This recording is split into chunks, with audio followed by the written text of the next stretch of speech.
পেঁয়াজের তরকারির মতো নাও কালে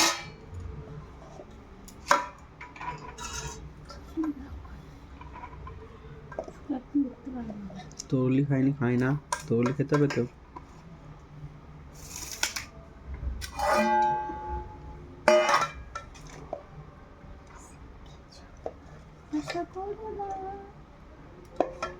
আমাদের এখন অসুখ চলছে, আমাদের এখন শরীর অসুস্থ, তার খিদার দূরে দিয়ে দাও। হ্যাঁ, এখন ঝোল ভাত খাওয়া হচ্ছে, ঠিক আছে? তো ওই কদিন দেখতেই পাচ্ছ আমরা ঝোল ভাতই খাচ্ছি, মাছ টাছ কিছুই খাচ্ছি না। আজকে একটু তোমাদের দাদা ভাইয়ের জন্য তরুলি এনেছিল, যেহেতু তরুলিগুলো খারাপ হয়ে যাবে তার জন্য তরুলি আলু দিয়ে একটু খটখটি করে ঝাল করে দিয়েছি, আর এখানে সয়াবিন আলু ডাঁটার তরকারি করেছি। আচ্ছা, দুপুরে ডে মেনু। চলো খাওয়া দাওয়া করে নিই, টাটা। তোমরা আর সবাইকে জানাই শুভ গণেশ চতুর্দশী অনেক অনেক শুভেচ্ছা, টাটা।